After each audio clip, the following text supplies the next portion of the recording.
Could you imagine your life if every day your brain is telling you that you're starving, and the message from the stomach when it's full of food does not ever reach the brain? Hi. I had an amazing time with Sophie when she was little. I loved being her father. She was just this quirky kid. Okay, she has Prader-Willi Syndrome. I'm gonna love this child with everything I have. The major part of Prader-Willi is this food-seeking behavior. If it's not nailed down, Sophie will take it. She's about 5 feet 2 inches, and she weighed as much as 285 pounds at her heaviest.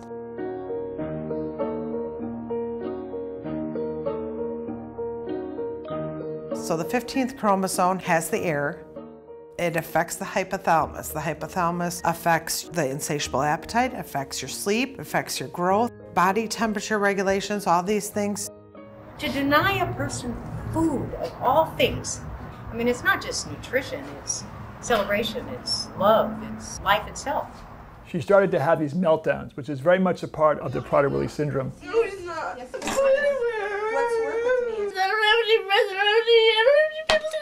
She plants herself in front of the refrigerator and just starts pulling things out of the refrigerator and throwing them across the room. Sam, was just under 2 years older than Sophie, and I was worried about how it was going to affect him. After a while, we realized that the best system for keeping Sophie out of the fridge and the pantry was to lock everything. I get scared. Violent, desperate? Yeah, it's very violent. And you just try to keep her alive. Because I refuse to have Sophie's life engulf us to the extent that... It already has. It already has. And at the end of it, she would say, "I'm sorry. None of that meant anything. I love you." And at the same time, I would be exhausted and physically, emotionally spent. Sophie needs someone who can be kind and understanding and firm at the same time. One of the key pieces is that you have limits, like the line in the sand, and the parent has to be able to say no, and I was really, really bad at this. The one thing she needed desperately, he could not provide. I grew up in a world where there were so many boundaries.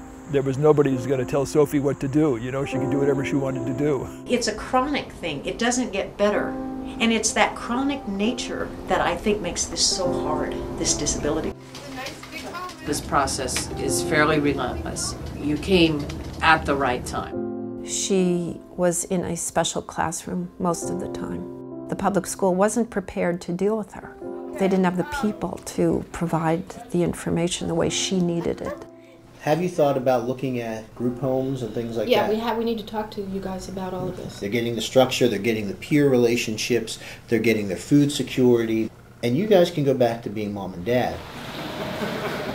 The best way to avoid frustration is by having fun. And the two of you seem to be pretty good at helping Sophie have fun. What do you think? You won. It's heartbreaking, this moment when we leave and break the bond again.